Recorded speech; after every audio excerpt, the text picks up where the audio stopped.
Hello, I'm Dr. Octavia Cox and welcome to my channel where I do all things classic literature. Today I'm going to define and explain the meaning of metaphors and similes, and I'm going to break down metaphors into their two parts. So I'm going to define and explain what the tenor and the vehicle of a metaphor are. To help elucidate the meanings of metaphors and similes, I'm going to provide some examples using William Shakespeare. To start the analysis then, I'm going to start by defining and explaining the meaning of metaphor. Metaphor comes from the Greek for carrying over. A metaphor extends further than just a comparison between two separate things or ideas because it fuses them together. So one thing is described as being another thing, and thus carrying over all its associations. The definition of metaphor from the Oxford Dictionary of Literary Terms is the most important and widespread figure of speech in which one thing, idea or action is referred to by a word or expression normally denoting another thing, idea or action, so as to suggest some common quality shared by the two. And often the best metaphors are those which are the most striking, are those where the two things that are put forward seem to be very different, but when you think about the quality they share in common, it sort of illuminates both parts of the metaphor. So for example, here's a beautiful bit of poetry by William Shakespeare, and this is Sonnet 116, which was published in 1609. Let me not to the marriage of true minds admit impediments. Love is not love which alters when it alteration finds, or bends with the remover to remove. Oh no, it is an ever fixed mark that looks on tempests and is never shaken. It is the star to every wandering bark, whose worth's unknown, although its height be taken. A bark is a small boat. For the speaker of the poem, love is the star to every wandering bark. It guides you when you are lost. Shakespeare defines precisely that aspect of a star that he wants to carry over and associate with love. Its constancy and secure stability, that it is an ever-fixed mark that is never shaken. And this stability and fixedness comes in a world of change, alteration and danger, tempests. The simplest metaphors are nouns. So very simply, it compares and fuses together two things. So love is a star, she is a gazelle, he is a pig, and so on. Metaphors can also appear as verbs. So a thought may flourish, or as adjectives. So a coward may be yellow, or a forlorn lover may be blue. And in English particularly, we have a lot of sort of longer idiomatic phrases, more extended sort of metaphorical sayings, which have come down into the language which we understand the meaning of, although technically they are metaphorical, they are a metaphor. So something like to throw the baby out with the bathwater, which means that you reject valuable ideas or things. So the baby, in an attempt to get rid of everything else, that is the bathwater. So you might say that if you're in a meeting and you're throwing around lots of ideas and someone says, oh, well, let's just stop it then, let's just get rid of it all. And you say, no, don't throw the baby out with the bathwater, don't get rid of everything. There's still some valuable stuff to retain. And we understand what that phrase means, although of course it is actually metaphorical. There isn't a real baby and there isn't real bathwater. So now I'm going to look at two components within a metaphor, the tenor and the vehicle. So in the 20th century, metaphors were broken down into these two constituent parts, the tenor and the vehicle. I.A. Richards, who was a literary critic, an English literary critic, introduced these two different parts of a metaphor in his book, The Philosophy of Rhetoric, which was published in 1936. And this is what he wrote. A first step is to introduce two technical terms to assist us in distinguishing from one another what Dr. Johnson called the two ideas that any metaphor at its simplest gives us. I.A. Richards here refers to Samuel Johnson, that great 18th century literary critic and lexicographer. James Boswell, who was Samuel Johnson's great biographer, he quotes Samuel Johnson as having said in 1777, "As to metaphorical expression, that is a great excellence in style, when it is used with propriety, for it gives you two ideas for one, conveys the meaning more luminously, and generally with a perception of delight." That's from Boswell's Life of Johnson from 1791. So for Johnson then, a metaphor gives you two ideas for one.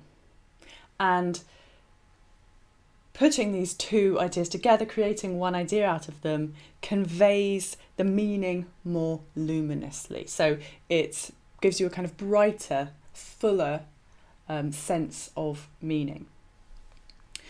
So with that in mind, with what Samuel Johnson said in mind, we return again to Richard's point in The Philosophy of Rhetoric. So let me just repeat. A first step is to introduce two technical terms to assist us in distinguishing from one another what Dr. Johnson called the two ideas that any metaphor at its simplest gives us, this idea of uniting two into one. Let me call them the tenor and the vehicle. The tenor, as I am calling it, is the underlying idea or principal subject which the vehicle or figure means. The tenor of a metaphor then is the principal subject to which the attributes are given. The attributes are carried over to the tenor. In technical legal parlance, the tenor is the actual wording of a document. Likewise here, tenor means the actual base thing that is being described. So in my earlier example from William Shakespeare's Sonnet 116, love is the star to every wandering bark. It is the love that is the tenor of the metaphor, because that's the base thing that's actually being described. The vehicle then is the sort of imagery of the metaphor from which the attributes are taken. The attributes are carried over from the vehicle. The vehicle is the means through which the meaning of the metaphor is conveyed. Going back to the example from Shakespeare's Sonnet 116, love is the star to every wandering bark, the vehicle of the metaphor then is the star. The attributes of the star, that it is an ever-fixed mark that looks on tempests and is never shaken, that is carried over, those attributes are carried over from the star to describe love. Essentially then, in bringing together the tenor and the vehicle of a metaphor merges two things and almost by its very nature becomes a non-literal conceptual compound, because you are taking the tenor, the actual thing that is being described, and you are looking to luminously illuminate it through the vehicle, through some other different thing. What you are left with is is almost always conceptual and non-literal. So, for example, if you say, she's a tiger in the boardroom, you don't mean, of course, that she is literally a big cat.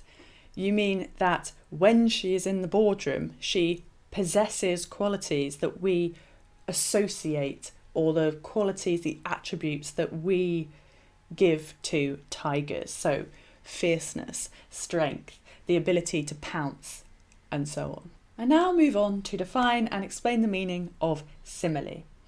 So simile has the same Latin derivation as similar, which I think is quite a helpful way to think about it. In a metaphor, the resemblance between the two parts of the metaphor is adopted as a kind of imagined identity, rather than directly stated as a comparison, as in a simile. So, referring to a man being like a shark is a simile. There's a comparison there, a direct comparison between the two things. Whereas referring to that same man as that shark, or that he is a shark, is metaphorical. You're not stating that the man and the shark are to be compared. You're saying that the man is kind of adopting the imaginary identity of being a shark, whatever kind of attributes you might apply to being a shark. So what is a simile then? A simile is a figure of speech where one thing is described as resembling another, as one thing being similar to another thing, as one thing being akin to another thing, as one thing being like another thing. An easy way to spot a simile is that it is a comparison that almost always contains the word like or as. The Oxford Dictionary of Literary Terms defines simile as an explicit comparison between two different things, actions or feelings, using the words as or like, as in William Wordsworth's line, "I wandered lonely as a cloud." The simile here, or what's being compared, is the wanderer, the I, the speaker of the poem, and the loneliness that clouds, that the loneliness that the speaker kind of attributes to clouds, you know, that they're distant, that they're far away, that they're removed, that they're lonely. A very common figure of speech in both prose and verse, simile is more tentative and decorative than metaphor. So, very simply, in a metaphor, A is B, whereas in a simile, A is like B. An evocative simile, I think, comes from Shakespeare's Henry VIII, which was first performed in 1613. So a messenger of Henry VIII says to Catherine of Aragon, just after Anne Boleyn has been crowned the new queen, and that messenger says that the king heartily entreats you to take good comfort, to which Catherine responds, "That comfort comes too late. 'Tis like a pardon after execution." A quick further point about similes. So if you add the suffix like to a noun, creating a new compound adjective, it could be said to be drawing on the concept of the simile. So for example, if you were to say, Josephine, like a snake, went to her boss, that's equivalent to creating the compound adjective using the suffix like. So, Josephine, snake-like, went to her boss. I hope now that the differences between metaphors and similes are quite clear. But to test this, I'm going to read some examples from William Shakespeare, and this is mainly an excuse for me to read more and sort of examine more fabulous lines of Shakespeare's. But I thought it might be fun to do something a little bit different in this section. So I'm going to read out some quotations of Shakespeare, and then you can work out whether you think they are metaphors or similes. And there are bonus points if you can identify which is the tenor and the vehicle in the metaphors. To start with Romeo and Juliet, do you think this is a metaphor or a simile? So this is from Romeo when he's pining for Rosaline, so before he's met Juliet, and he's talking with Mercutio, and he says, "Is love a tender thing? It is too rough, too rude, too boisterous, and it pricks like thorn." So is that a metaphor or a simile, do you think? Well, the answer is that it's a simile. Love is like thorn in that it pricks one. Okay, so starting off with more straightforward, I hope, examples. So here's another one from Romeo and Juliet, and this time it's from Juliet, and it's in the famous balcony scene in Act 2.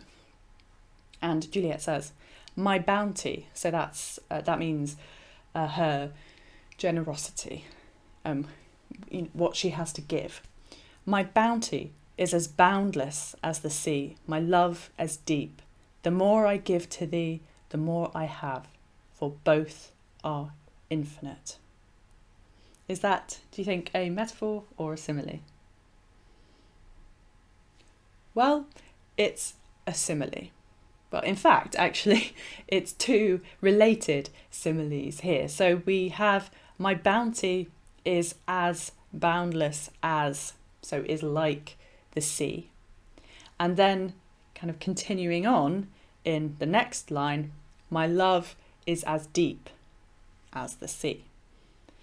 Now, if you wanted to turn this into a metaphor, then you might say something like, "the deep, boundless sea of my love."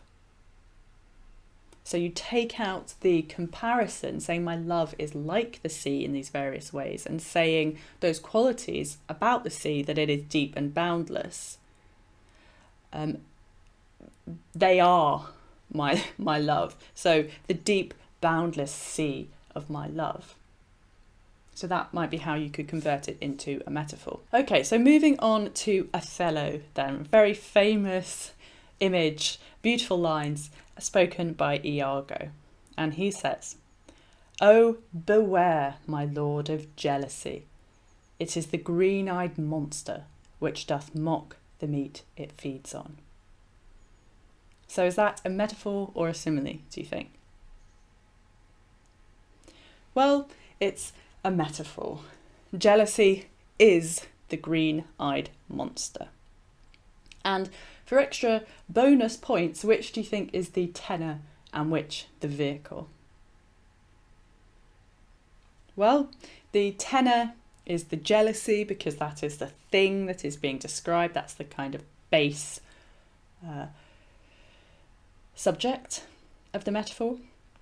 And the green-eyed mocking monster is the vehicle. So that's the kind of imaginative part of the metaphor. If you're going to turn this into a simile, you might say something like, "As a green-eyed monster, jealousy mocks the meat it feeds on," or something like that. And just as a kind of further point, because some students, I think, don't necessarily always understand what this means when they first read it.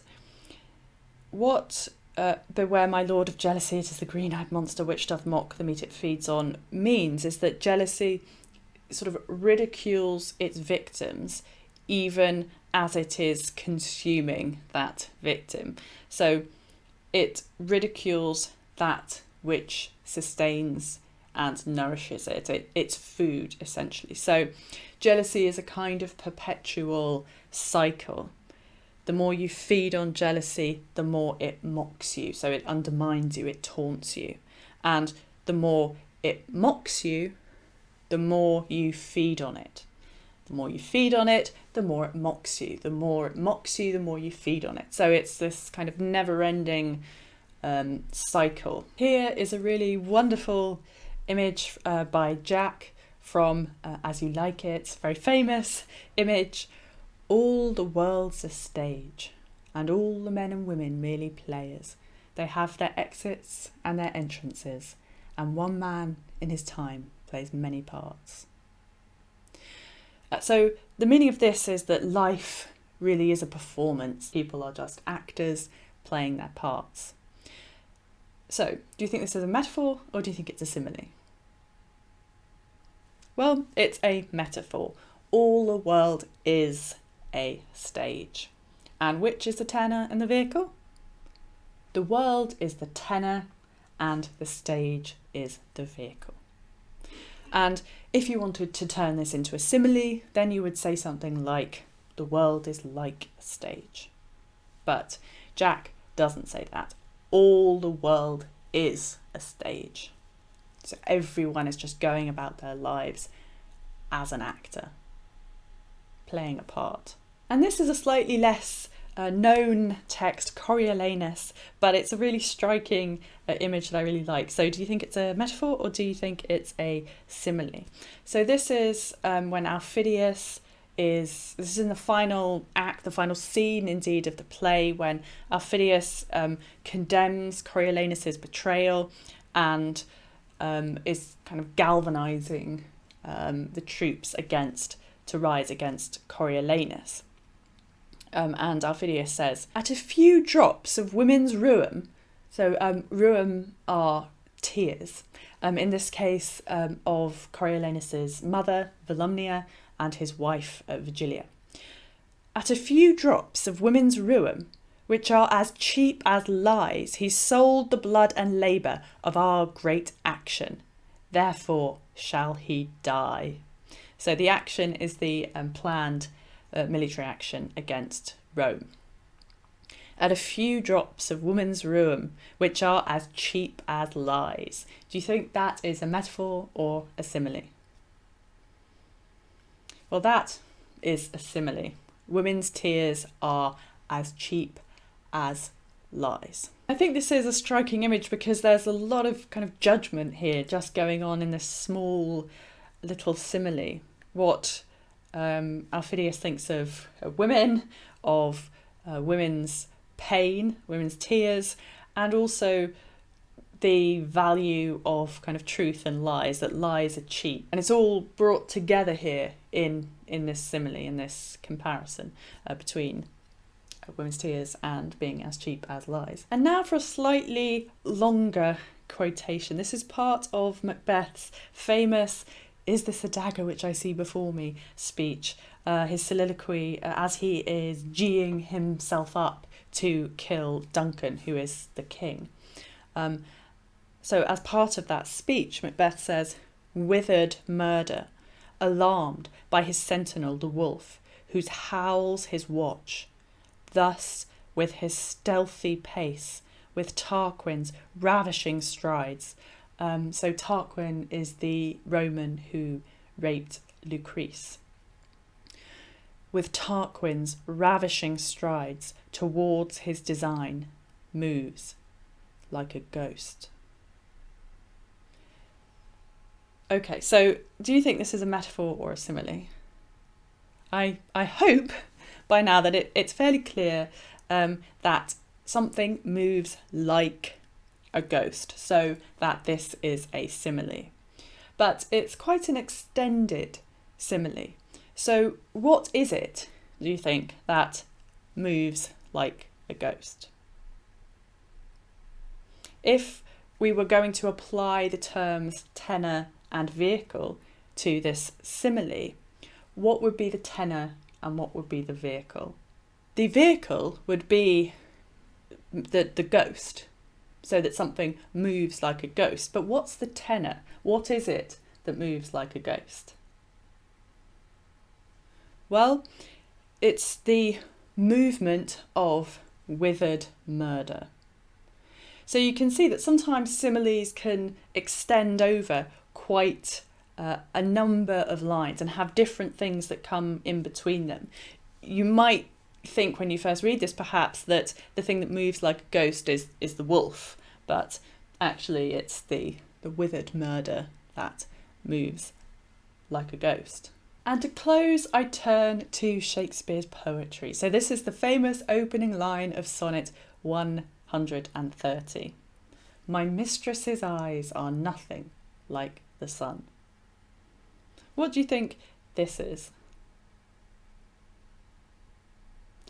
Well, I confess, it's slightly cheating because this isn't really a simile as such. My mistress's eyes are nothing like the sun. If it was a straightforward simile, then it would be my mistress's eyes are like the sun.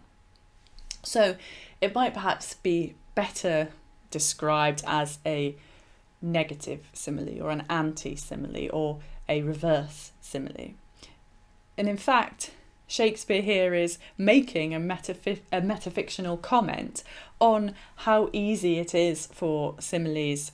So a straightforward simile like my mistress's eyes are like the sun, or if you go on to the next line to say my mistress's lips are red as coral, that Shakespeare's point is a kind of metafictional comment on how easy it is for similes to become lazy, hackneyed cliches. To say my mistress's eyes are like the sun, meaning that they're, bright and sparkling, could be seen as lazy, platitudinous shorthand. So it seems to me that Shakespeare's point here in this opening line of this sonnet is to say that you shouldn't rely on those kind of easy shorthands by using lazy similes, that you want to be more imaginative, bring out more striking differences between the vehicle and the tenor, between what you are describing and the imaginative attributes that you are drawing on in the vehicle. Many thanks indeed for watching. Remember, if you like what I do here on my channel where I analyse classic literature, then do subscribe. And if you have liked the video, then do press the thumbs up button. It does help me out in YouTube's algorithm.